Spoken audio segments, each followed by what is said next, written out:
one of my favorite musicians right now, has been under fire for a lot of comments she's made for the past few months. She has talked about fame and how awful and disgusting it is, and people have proved her point and been disgusting to her.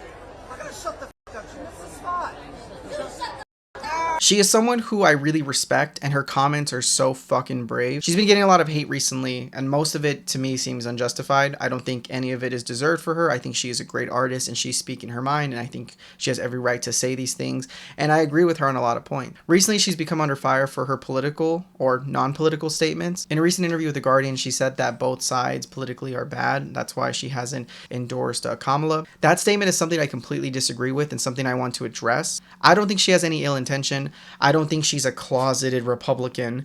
To be in the spotlight and have every word you say be dissected by freaks on the internet, a lot of the backlash is people questioning her queerness. I disagree with her statement 100%, but to hear people attack her on such stupid points really proves her point earlier in the month when she talked about how disgusting fame is. I don't think there's any reason to attack her. Maybe I'm biased because I'm a big fan, but I think she has good intentions, and I think she's just wrong. When we look at the current Republican Party and the current Democrat Party, it is night and day. One party has tried to pass over 500 anti-LGBTQ bills just in 2023.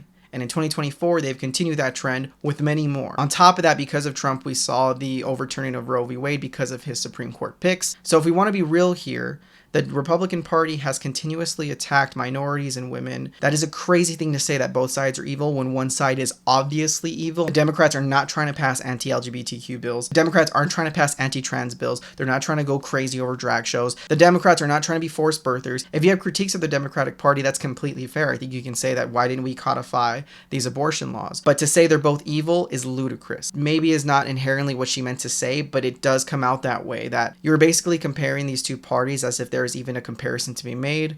One party tried to do a false elector scheme. I'm not the biggest fan of Biden, but I'm also realistic. And I know using previous statements from Chappell shows that she definitely has a big thorn against the Biden administration and Harris administration because of the Israel-Palestinian conflict, that Biden seems to be dropping the ball in her eyes.